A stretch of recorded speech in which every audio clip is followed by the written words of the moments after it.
We keep having to fill holes because of Salem's Lot. Ah, damn you, Salem's Lot! This podcast is not suitable for children or those who are easily disturbed.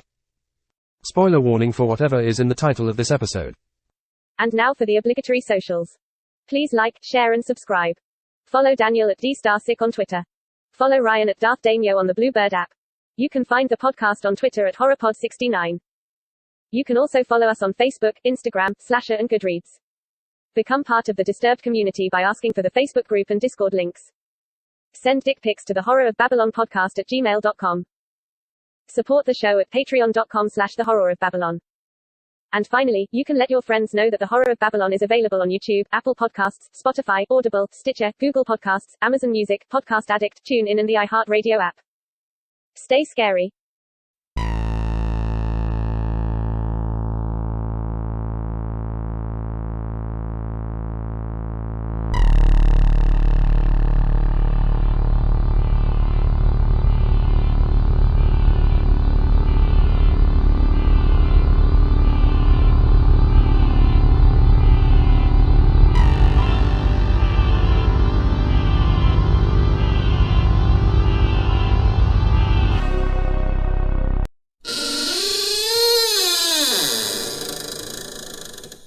Welcome to episode 41 of the Horror of Babylon. I am Ryan, and with me as always is Daniel. Say hi, Daniel. Hi, Daniel. Tonight we are covering Dōmu, A Child's Dream by Katsuhiro Otomo. Otomo. This is your first time reading this, isn't it? Very much so. Okay, so just quickly on mine. I found this a few years ago. I used to work at a comic book store. On my downtime, I would dig through back issues, and I found the first of this just like in a pile of back issues, and then dug for a couple hours to find the other two. Actually, I think I only found two of the three, and ended up having to order the third one on Amazon. But yeah, read it a couple years back, loved it, added it to our short list. We had to fill a hole in our schedule because of Salem's Lot getting pushed back, and I was like, you know what, let's throw Dōmu in there. We keep having to fill holes because of Salem's Lot. Ah, damn you, Salem's Lot! Then I reread it today, right before you came, and I was, oh my god, I forgot. This is actually just excellent. It's so good. It's so good. The vampire's a pure myth, superstition. I may be able to bring you proof that the superstition of yesterday can become the scientific reality of today. Jumping into background, just a little bit on the author Katsuhiro Otomo. He is a manga artist, screenwriter, animator, and director. Most famous for directing the hit anime film Akira. So just some of his accolades. He was the fourth manga artist ever to be inducted into the Eisner Award Hall of Fame. And just here are some lists of the other names in that Hall of Fame. Will Eisner, Jack Kirby, Bob Kane, Stan Lee, Steve Ditko, Alan Moore, Hayao Miyazaki, Chris Claremont, Frank Miller, Matt Groening, Jim Starlin, Rumiko Takahashi, Charles Adams. That's like a list of some of the biggest names in comics. Yeah. Yeah. So that's his company. He was also awarded the Purple Medal of Honor from the Japanese government in 2013. If you remember our episode on Mermaid Saga, Rumiko Takahashi also got this. This is essentially like the Japanese government's equivalent to being knighted in the UK for like an arts-related reason. And we shall make you a samurai. And he was also the first manga artist to receive the very prestigious French Comic Award at the Grand Prix de la Ville d'Angoulême. I'm so sorry. I wish we had a French listener so that they could tell us. We had one, and now we have zero. I'm sorry. I'm so sorry. So they're like, what did you say about my mother? So he's the manga artist behind Akira, ZED, and Sarah, The Legend of Mother Sarah, some of his more famous stuff.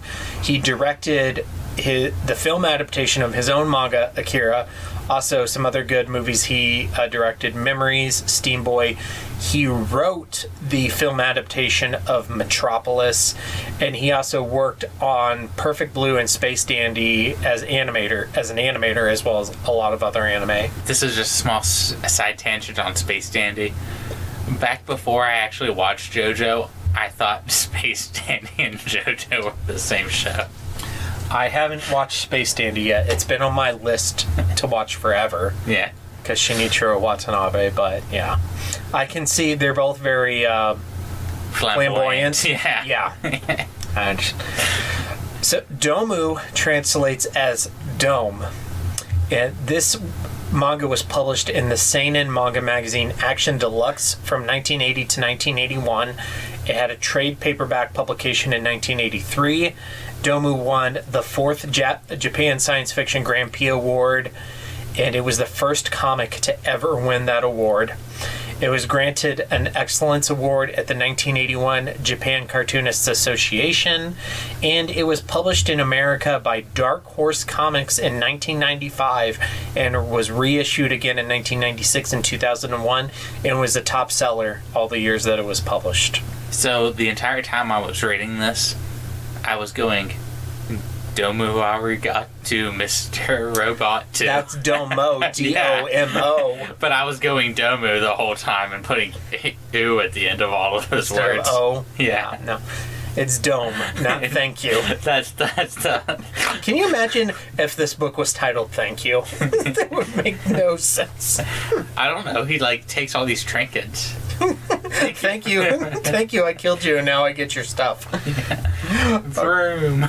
Okay, so let's jump in. If you couldn't tell, we've recorded 2 episodes. Well, we recorded really 4 episodes worth of content tonight. Yeah. And we've been drinking while we're doing it, so that's cool. All right, structure and themes. So there's no real protagonist. I feel like there's no real protagonist in this book. Not really. The one that I thought was going to be the protagonist gets killed off, which was the first chief of police. Yeah, the first chief of police that is killed. So if you haven't read Dōmu, and actually, so when I chose this, I didn't realize that if you wanted an English non-pirated copy, it was so expensive. Oh yeah, I looked it up and I was like, I can't believe Ryan's let me walk around with these. I didn't know they were that expensive.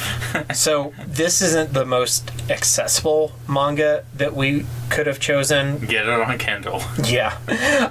So this first issue, and the first issues are always selling for the least. I've seen go for $150 to $250.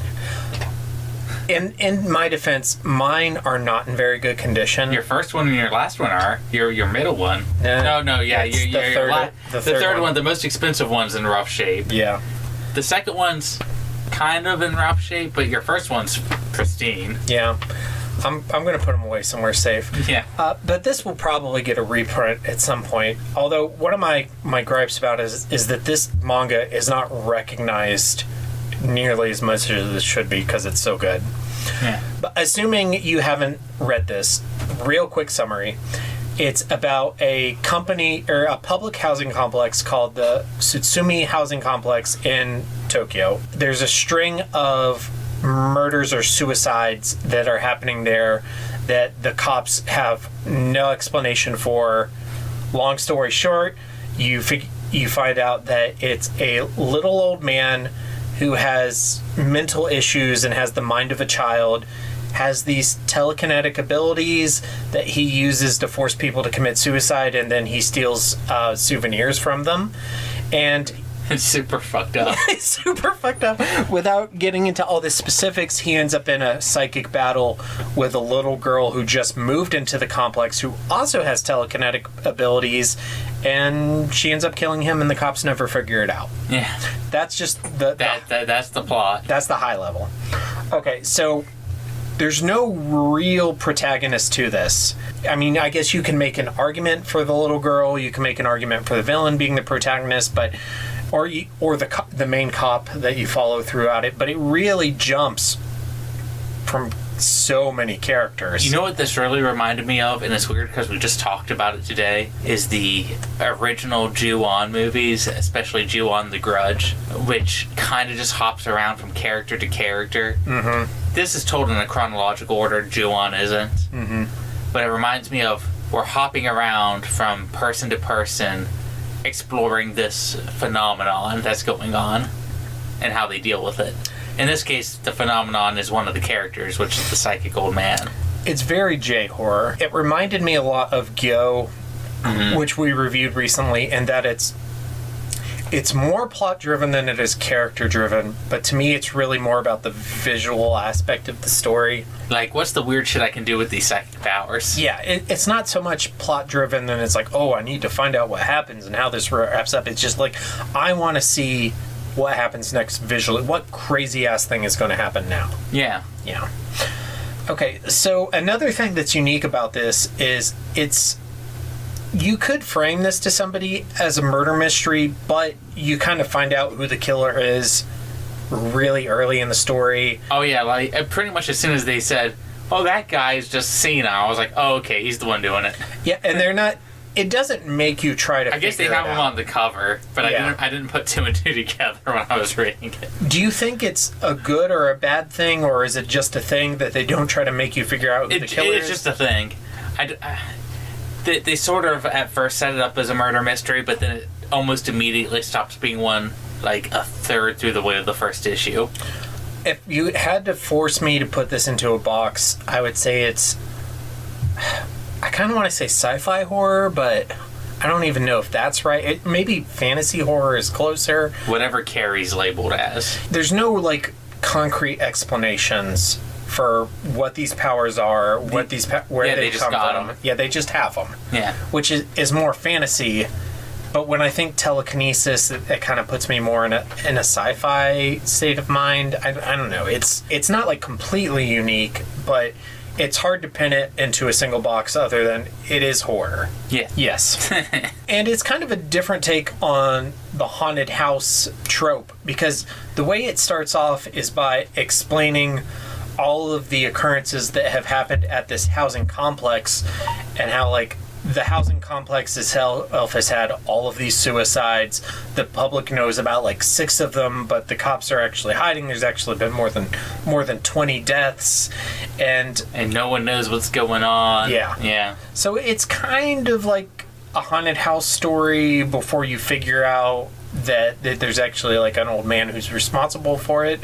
But it kind of continues to be that for the residents of the housing complex who have no idea what's going on and just think that their complex is cursed. Yeah. And the only person to ever really figure out what's going on is the psychic little girl who just happens to move in. Yeah. Super plot convenient, but I feel like that's part of the reason for the story. It also is like this has been going on for a while. Yeah. And the story is just starting at the climax of the events where someone moves in who can actually rival our villain. And I think that's kind of funny because, like you said, there's no real explanation. But if there's a psychic old man, then it stands to reason that there might be other ones out there. Yeah. So and she just shows up as like, hey, what you're doing is fucked up. Stop it. She notices what he's doing when he tries to murder a baby. And she's like, hey, that's not cool. You stop that, you. There's a baby playing on the balcony. The old man tries to drop the baby off the balcony and make it look like some kind of accident. She uses her telekinesis to slow the baby's fall and then catches him. And scolds him. And then scolds the old man. Don't you murder babies, you bad old man. That's not funny. And we're not going to talk about this yet because I have it later on the docket, but the villain, who's the old man with these telekinetic powers, it doesn't explicitly say that he has Alzheimer's, but he basically has he lives by himself and has the mind of a child. He has some sort of mental disability or some sort of disease where he is not lucid. You know what's weird is I thought that he was faking that. Maybe he is. That could be an interpretation. Because he seems so like gung-ho when it came to getting people to jump off roofs and thinking it was funny. That could be an interpretation of it. Yeah. We'll talk more about that when we get to it. Okay, so another big thing is telekinesis. Mm-hmm. Both the Atsuko and Cho, who are the little girl and the old man, Atsuko. They both have the power of telekinesis. This is probably like outside of like Carrie and maybe like some X-Men stuff. This is probably my favorite like telekinesis story. I really like the way the visuals are portrayed in it. I brought this up a million times. One of the easiest ways to get me into something is to put a little girl psychic into something. And this has a little girl psychic. And fucked up shit. So I'm like, yeah. I want a buddy comedy between Charlie McGee and Atsuko. I would have put Charlie McGee with like Carrie. But Yeah. Yeah. I guess Carrie's dead. Not in the movie, right? Didn't she, like, reach her hand out of the grave and... She also lives in the remake. Yeah. Yeah. That- So the, have you seen the made-for-TV Carrie adaptation? yes. I actually like it, but the one that's really bad was the second movie, the 2013 with... That was really bad. That was not great. The made-for-TV one, I think, is not terrible. She lives in that one, too, because she escapes at the end. It was actually supposed to be the prequel for a Carrie TV series, where the premise of the series was going to be Carrie on the run. It didn't happen, obviously, but... Yeah. I don't know how good that would have been, but I would have been curious to see what they did with it. And then just a note here on the portrayal of the differently abled. So there are two characters in this book. One is a mentally handicapped adult. The other is a senior citizen who is either possibly suffering from Alzheimer's, a related disease, or just has a deteriorated mental state, or is a serial killer who's pretending, like Daniel just said. But I do want to put a disclaimer out there that this book is not the most sensitive in its portrayal of the differently abled, but I don't want that to be a deterrent from anybody reading it who would get the chance. What was the adult guy's name again? Do you remember? Little Yo. Little Yo. I remember when they brought him up and they're like, oh yeah, he probably did with a little girl. And he has the mind of a 6-year-old. I was like, oh wow, where's this gonna go? Yeah. And then he's just kind of a chill dude. Yeah, he is super chill. I guess in a way, we'll talk more about that when we get to you. As we talk about the two characters are Cho and Little Yo. We'll talk more about that when we get into them individually. I have sort of a side tangent when we get to Little Cho, but it's a super insensitive story that we might have to cut. That's fine, tell it. They're coming to get you, Barbara. Normally we don't start with the villain, but we're going to now. So the villain is Chojiro Uchida, known as Cho. The residents of the Tsutsumi housing complex know him as the little old man whose family abandoned him to live by himself, and he has the mind of a child, and all he likes to do is go and sit by the playground and watch the children play. In actuality, he has these horrifically powerful telekinetic abilities, and he's using them to force people to commit suicide by jumping off the roof of the building and then stealing an item from each of his victims like some sort of magpie. Now, this is your first time reading it. Yes. What are your impressions on Cho, on the villain? My impression was that he was faking being senile, because like anytime it came to either defending himself or getting someone to jump off of the building, it was like a fun little game to him, because he just happened to have the power to do it. That just might be me reading too much into it. Him being the defenseless old man was like a guise. One of my favorite parts in this book is, what was the long-haired detective's name? Takayama. Takayama is like, hey, sir, can I go in and interrogate this old man? Like, he's almost figured it out. Uh-huh. And he goes in and sort of has like a psychic vision. And then he just sees the old man playing with a car going, vroom, vroom. That's one of my favorite parts in this. Yeah, that was really cool. And I'm like, I feel like he's faking it, but at the same time, he's also like just playing with that car. Like, everything's a game to him. There's no legit explanation. This is very much up to interpretation. Mm-hmm. How I read it on this read through, I don't know how I read it originally, was that he was probably a person like the little girl, like Atsuko, who's had these powers his whole life. His murderous tendencies didn't show until he became an older person and started becoming less lucid, maybe because of a disease like Alzheimer's that kind of reduced his mental capabilities to that of a child.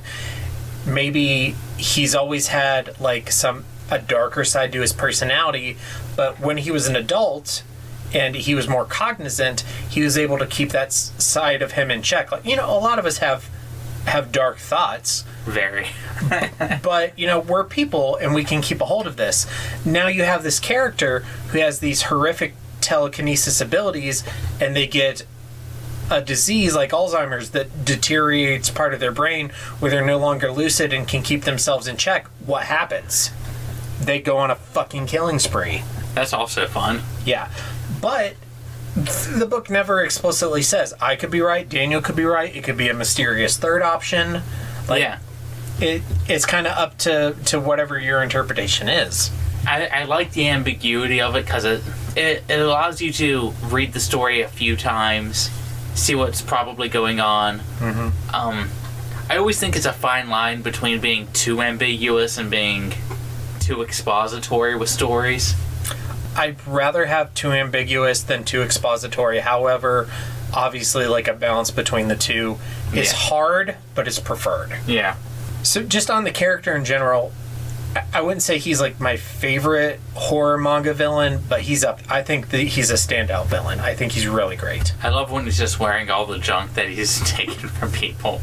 He has the hat with the wings on it. He like on this cover, he has stuff pinned all over himself. He's got a katana slung across his shoulder. War medals. A stuffed animal. Fuck. And you think like each one of these things is somebody he's essentially murdered. Yeah. And you got to wonder, like, going on my interpretation, does he have moments where he's lucid and he remembers all of this and then he kind of reverts back into his childlike state, and that takes up kind of like a Smeagol Golem thing?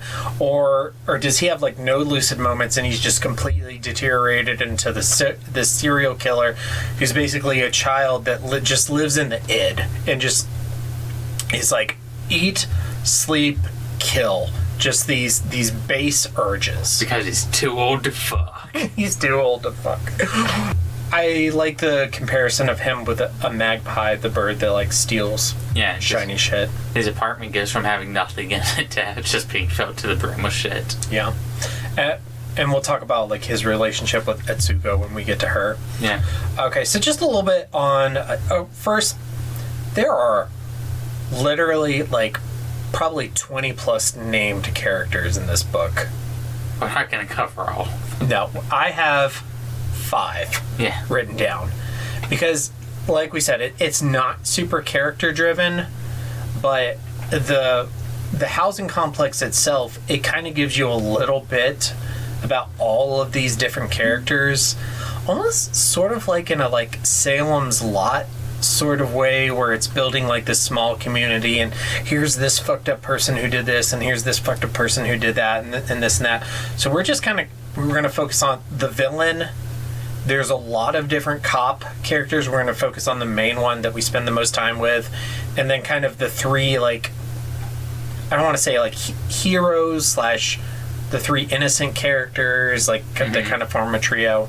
But so our main cop, Takayama, he's kind of the typical young rookie cop. He really, I should have looked it up and added it to the notes, but he reminds me of that character from Death Note. The rookie cop. Yeah, shit. I'm going to do it now. The one that shoots light in the end? Yes. I love that scene. Yeah. It's better in the manga because Light cries like a bitch at the end. Yeah, no, I love the Death Note anime, but I think I prefer the manga a little more. But I think that's just because me in recent years prefers manga to anime in most circumstances. Not that I don't actually think it's better. Matsuda? Nah, maybe. It's been so long since... Yeah, the young and inexperienced. Yeah, okay. So Matsuda from Death Note. He reminds me of him, but not quite as stupid. I fucking love the scene when he shoots light. It's so good. Yeah. Pow, pow, pow, pow. Pow, pow, pow. Like, light pulls out his, like, little Death Note hit in the watch. He's like... America! I always get mad because it's like, Light, you didn't have to do this. If you just had a little less ego, you could have just been Kira your whole life. If you didn't have to kill literally like 1,000 people a day. Yeah, I mean, whatever. That's a whole... We'll cover Death Note at some point, probably. We probably will. I'm sure we will. Because we both love it. Thoughts on Takayama? He's fine. He's literally involved in one of my favorite scenes. with the psychic vision. Yeah, and he goes into it because he almost figures things out. Have you ever read something and then reread it, but had a false memory? All the time. I thought that he died.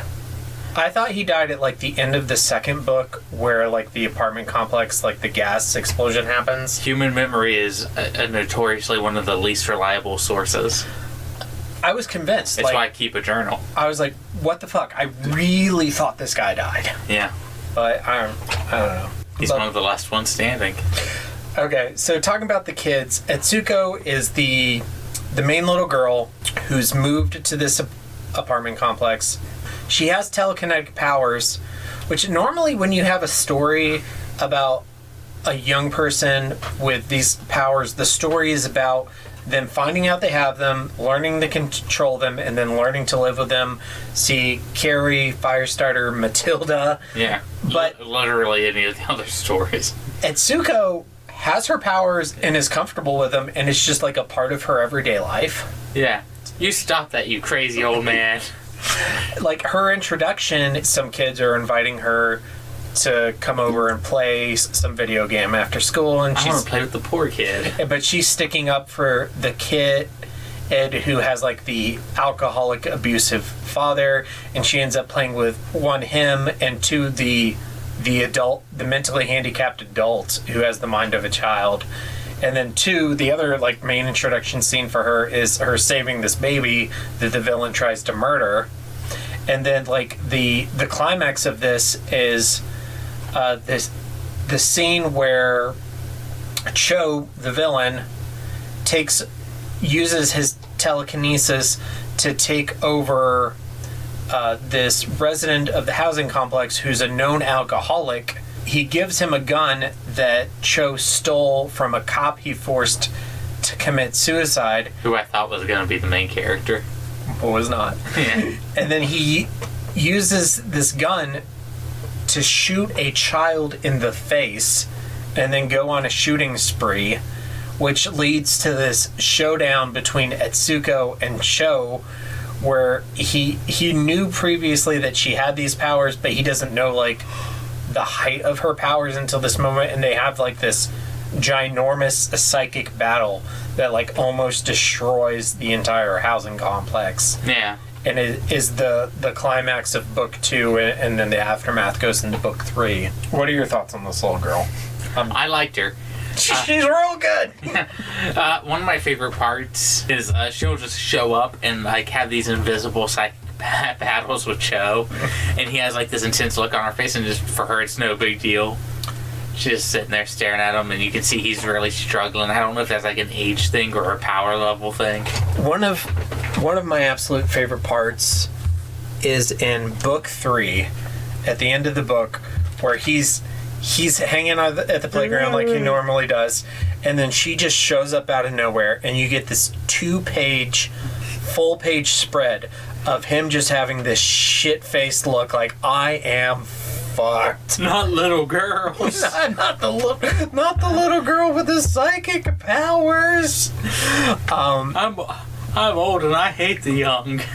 So if you haven't read it, how the story ends is, so, like, they have this huge battle where Cho, like, sets the gas off in all these different apartments, and she has to, like, find all the different apartments and use her telekinesis to shut off the gas, and she misses some, and it sets off this chain of explosions, and all these cops and firefighters get involved, and all these people die, and after all that settles down, it just kind of goes back to life as normal. He's sitting at the playground watching the kids play as he normally does. Then she shows up, and basically she scares him into a heart attack or a hemorrhage or something, and he dies. Yeah, I pictured it as a hemorrhage or, like, an aneurysm. Yeah, it sounds kind of weird, like, on paper, but it really works visually, and I thought it was pretty cool. And then young Mr. Death Note cop is just like, I guess I don't get to solve this mystery. I really thought this guy died. I guess I'll go shoot Light Yagami now. I kind of pictured her as, like, with my interpretation of Cho, of him being, like, a person who's had this telekinesis his whole life, and then it kind of gets the better of him when he his mental state deteriorates. Yes, I kind of pictured her as like a younger version of him. Like, this is what he was like when he was younger. He's had these powers since he was a kid. Maybe he used them to do some good when he was a kid. But then, you know, when he got Alzheimer's or something similar, the darker side of him just came out when his mental defenses went down, and that led to him becoming a serial killer. Maybe my interpretation of it is too detailed. mine might just be too cynical, so... Yeah. Because I just imagined that he actually killed his family.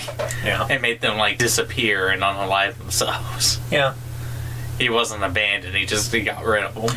The explanation in the book is that they moved away and they cut off all... They moved away, like, one day with no word. He lived in an apartment in the complex with his daughter and her family, and they just up and left him and moved away. They have no contact with him. They have no responsibility for him. He's on his own. Yeah. I did think it was creepy, like, the scene where they go into his apartment. It's, like, totally empty. Mm-hmm. And then they go back a few hours later, and it's filled with all his souvenirs. His trophies, yeah. Yeah. Okay, so our other kid in this, like, trio of innocent characters is Hiroshi, who is the son of the alcoholic who Cho forces to go on a killing spree in book 2. And there's not a lot to say on him as like a character, but he's kind of important in that Atsuko is the new kid, and he's like, Hiroshi is like the kid that everybody makes fun of, and Otomo, like, you're poor. We don't want to read about you. He's the Kenny. He's the Kenny McCormick of the group. But he forms a friendship with Atsuko, and they in turn form a friendship with Little Yo, who is the adult mentally handicapped character. When his dad is forced to go on this shooting spree by Cho, he ends up shooting his own kid. I hate myself for laughing at that part. I know. It's so dark and it's so brutal that you just, like, have to laugh at it. Yeah. Or else, like, you're just, like, gonna cry because it's, like, so fucking messed bleak. up. Yeah. It's a really dark. This dude writes some bleak shit. Like, have you read Akira? I have not. I've always wanted to read the manga for Akira, but it's so expensive that I've never gotten to do it. Yeah. I'm going to buy it and read it, and maybe we'll cover it on the podcast someday. I've watched the movie multiple times. I love the movie. The movie's also bleak. Yeah. The manga's even bleaker. Another movie he did, Memories, which is it's kind of like, it's an anthology movie with 3 short stories. Mm-hmm. Super bleak as well. And then Steam Boy is kind of weird because it's good, but it's not like bleak. It's kind of like, it doesn't feel like his other stuff. Yeah. Have you seen Steam Boy? Mm-hmm. No. Let's wrap up characters with Yoshio Fujiyama, Little Yo. Do you remember the Frankenstein's monster character from Dragon Ball? Yeah. Doesn't he look like this character? Android 8. Android 8, yeah, that's right. Yeah, he was a Red Ribbon Army android. Doesn't he look like them? He looks like them. So I sort of have, like, a side tangent story for Little Yo. Go for it. And I'm going to watch my language here. I have the power of editing. Well, I'm watching my language because I try to be respectful about these things, but I've also had 3 beers. And I do not have the tolerance I used to, apparently. So I started a job at a mental health hospital 6 years ago. And has it been 6 years? Yes. Jesus. It'll be 6 years in February. We're such middle-aged farts. Yeah. So, in orientation, they're talking about, like, patients and stuff. And one of the people who got hired with me mentions that they used to work in jail and they know one of the patients here. And we're talking, like, the person that, like, is in our orientation at the time is the psychologist. Like, the lead psychologist for our hospital. And this person who used to work in a jail who knows this patient goes, I mean, I don't know how else to phrase this, but this guy just has some real R-word strength.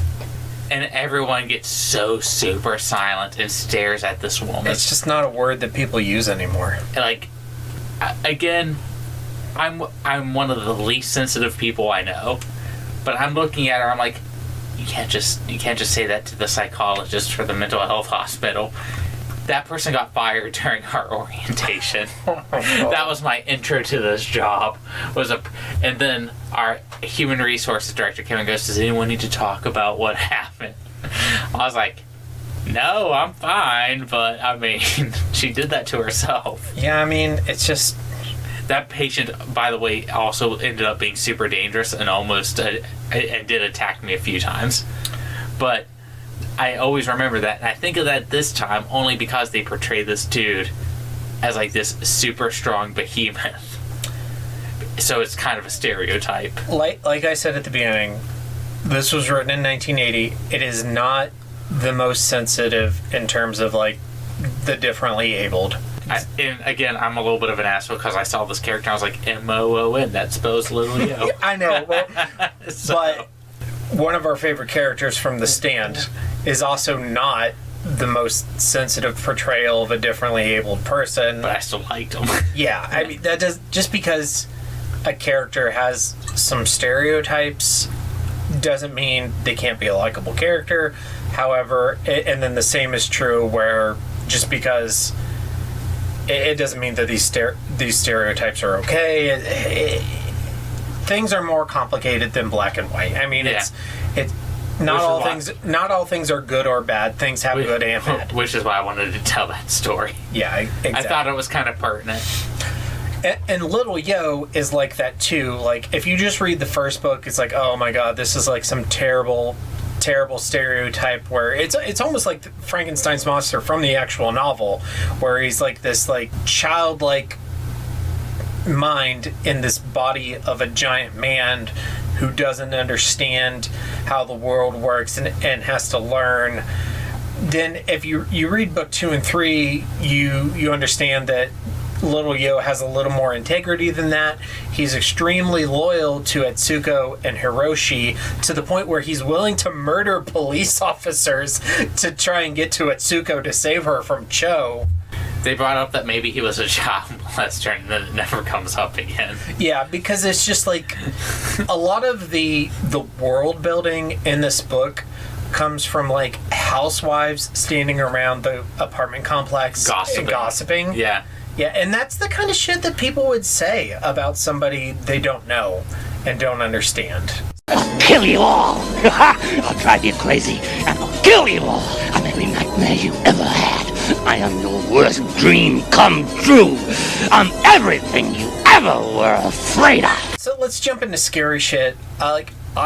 Rereading this today, I forgot how brutal and how fucking violent this book is. It's the Akira author.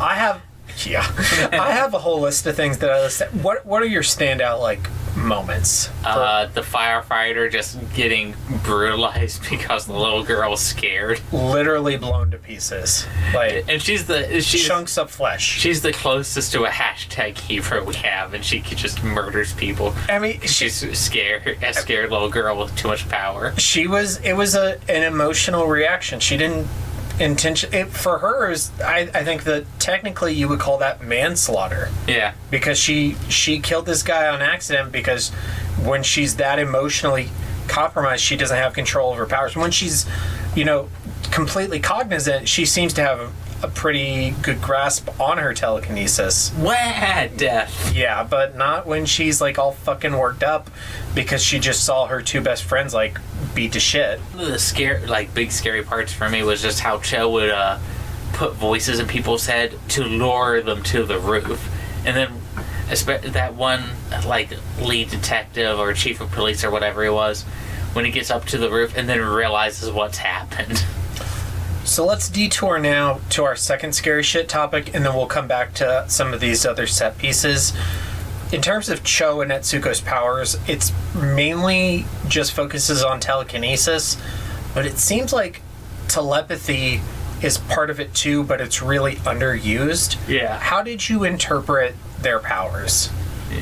Telepathy, telekinesis, anything that would look cool. And they could control ocean monsters. Yes. I mean, the telepathy, it was there, but it really only came out in like 2 or 3 instances. I was trying to figure out if some of the psychic imagery was hallucinations or something that was part of their power set. again, it's super vague. Yeah. Which I think is mostly good, but I don't know. It's like, you know how like a lot of shonen manga My Hero Academia is a good example of this, where like the chapters are broken up with these character profiles that explicitly list out all the people's powers.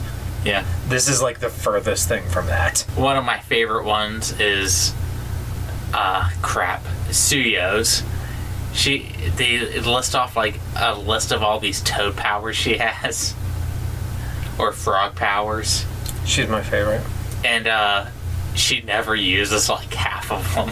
Yeah. And I'm just like, is her quirk literally just to copy a toad? Like, at first I thought it was just like tongue and leg strength.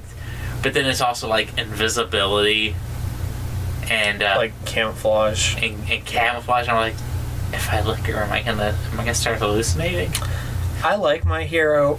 I think one of its issues though is it actually has too many characters, because it can't focus on, I mean, it focuses on like a core number of them, but then you also have like some of these like tier 2 characters that are really cool, but because there are so many characters, you don't get to flesh out any. Got like 20 fucking villains, dude. Yeah. It's like, I always compare it to X-Men, but it's like X-Men trying to write, I don't know how old X-Men is, but like 30 years of X-Men history in 5 years. The X-Men issue 1 came out November 1963. Okay, so even older than 30. So, yeah, in My Hero's defense, X-Men has had 50 years to flesh out all these characters. But that's my point, is like... Yeah. But you need 50 years. It's like fitting 50 years worth of characters into like 5 years worth of story. Yeah. Okay. All right. No more My Hero rant. Okay. So going back to some of these like fucked up moments. We mentioned the firefighter, the lady who is pushing around Hiroshi in the wheelchair, who gets her head crushed smash by the rubble. The Ronin character, like the middle-aged kid who lives with his parents, who ends up cornering Atsuko in the elevator and slashes his own neck. Brutal. That was so fucked up. That made me cringe, dude. Not in like the bad cringe, but in like the I don't want to read that cringe. I know, like, oh my god, it was so bad. When Little Yo takes Hiroshi's dad, picks him up by the head, and slams him into the wall repeatedly until he's nothing but mush. Frankenstein. And then, when Hiroshi's dad shoots the other kid in the face. M-O-O-N, that spells crush. Oh my god. So bad. But yeah, I mean, it's super violent. Yeah. But comparing it to some of the other stuff we've read, like, it's violence that serves the plot, serves the characters, serves a purpose. Oh my god, are you Stephen King? No, I'm Dean Koontz. Oh.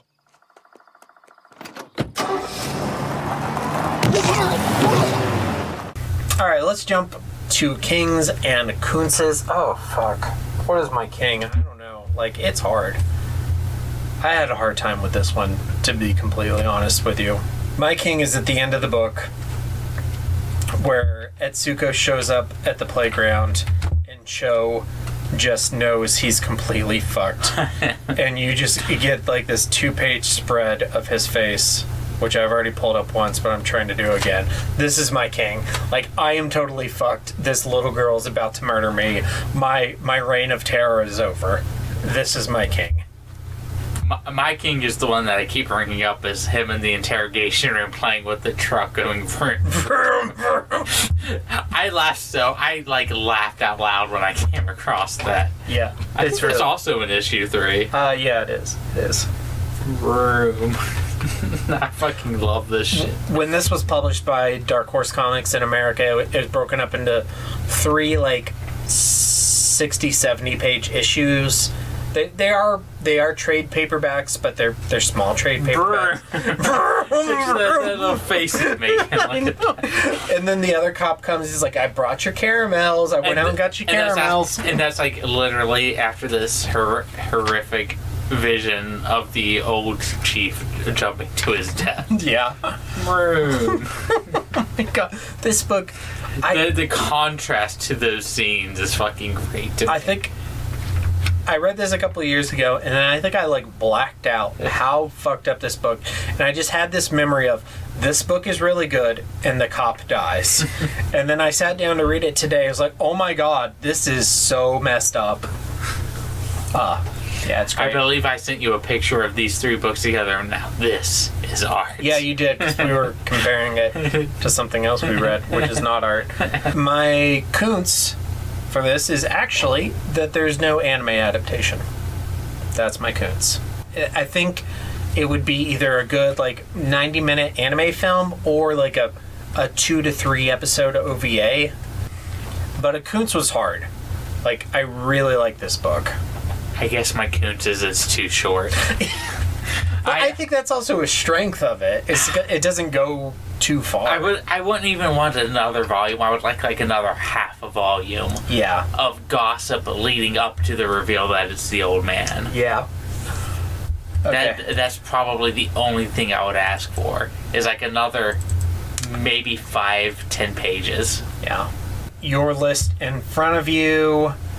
Your list so far of comics and manga is Gyo, Mermaid Saga, The Stand, Gotham by Gaslight, Master of the Future. Where do you put Dōmu? I think I put Dōmu at number 1. Yeah. It's really, really good. Dōmu! Dōmu arigato, Mr. No, that's Dōmu. Roboto. You're bad. So my list is Dōmu. Mermaid Saga, Gotham by Gaslight, Gyo, The Stand, Master of the Future. It's either my number 1 or my number 2. It's hard. Just had a lot that personally appealed to me. I think maybe I like Mermaid Saga a little more because it turns more into the fantasy horror elements and Japanese folklore. The sci-fi stuff. Yeah, which is more personally my jam. But I think if you asked me tomorrow, I could maybe say that Dōmu was my 1 and Mermaid Saga was my 2. They're probably tied for you, but we just don't do ties here. Yeah, we don't do ties, so I'm going to put Mermaid Saga number 1 and Dōmu number 2, but I mean, honestly, like you said, they're probably tied. They're both so good. But they're also good in different ways. Very different ways. Yeah. My number 2 is Gyo, and they're not even comparable. No, I love Junji Ito, I love Gyo, but Dōmu's so much better. Yeah. Yeah. So the full title is Dōmu, A Child's Dream. The homework is, who is the child and what is their dream? The child is who Cho wants to be while he's going vroom vroom with his toy trucks. And what's Cho's dream? To be a truck driver. Okay. For me, the child is also Cho, but the dream is that he grew up poor and had no cool things. So when the Alzheimer's took over his brain, the whole reason he decided to start murdering people was so he could take their shit. And now he has all the cool shit he never got to have as a kid. This is why I can't have psychic powers. Because I would murder people for their toys. Yes. Okay, and then our question for the listeners, and if you want to answer, go ahead. What souvenirs would you steal if you could telekinetically force people to commit suicide? What would you take from your Botan Funko Pop. Because she is best waifu. I also have a Botan If Lab figure, and I also have a Botan the gachapon, the vending machine. All your Botan stuff is what I would steal. I have one of those as well, but Emma has it in her room, which I need to steal back at some point. You're right, Botan is probably... Okay, so blue-haired waifu, Bulma versus Botan. Botan, because she's basically Lady Death, and I would be Thanos for her. Yeah, agreed. Agreed. Okay, so further reading, we listed a bunch of cool horror, anime, and manga in our Gyo episode, but if you want to read more horror manga, just anything by Junji Ito or Kazuo Umezu, if you've never seen the films of Katsuhiro Otomo, at the very least, watch Akira and Memories, both of which he directed, and watch Metropolis, which he wrote and is based on a manga by Osamu Tezuka. Coming on the Horror of Babylon next week, we are covering our second Mermaid Saga adaptation, Mermaid Scar, the OVA from 1993. Our next book episode is the following Sunday, October 16th. We are reviewing The Confederado, a Western horror tale of Mesoamerican gore by B.L. Blankenship. It's going to be a fun episode. I can't wait to hear your edits. And then the next Sunday, October 23rd, is our final Mermaid Saga adaptation, which is the actual anime series, 13 episodes, Mermaid Saga from 2003. So fun story, because I can't pay attention to what I'm doing. I started watching the series before I realized it wasn't the OVA. I was like, oh, this is just a straight-up adaptation, isn't it? Yeah, there's the 1991 OVA, which is an adaptation of Mermaid's Forest. Yeah, I know that now. Yeah, okay, great. Yeah. All right, so thank you for reading Dōmu, and thank you for recording with me tonight, Daniel. It was amazing. This book is good. It was Daniel's number 1. It was my number 2. If you get a chance to read it, read it. Other than that, I don't think we have anything else to say on this. No, it was good. All right, stay scary. Stay scary, everybody. And now for the obligatory socials. Please like, share, and subscribe. Follow Daniel at DStarSick on Twitter. Follow Ryan at Darth Daimyo on the Bluebird app. You can find the podcast on Twitter at HorrorPod69. You can also follow us on Facebook, Instagram, Slasher, and Goodreads. Become part of the Disturbed community by asking for the Facebook group and Discord links. Send dick pics to the Horror of Babylon podcast at gmail.com. Support the show at patreon.com/the Horror of Babylon. And finally, you can let your friends know that The Horror of Babylon is available on YouTube, Apple Podcasts, Spotify, Audible, Stitcher, Google Podcasts, Amazon Music, Podcast Addict, TuneIn, and the iHeartRadio app. Stay scary.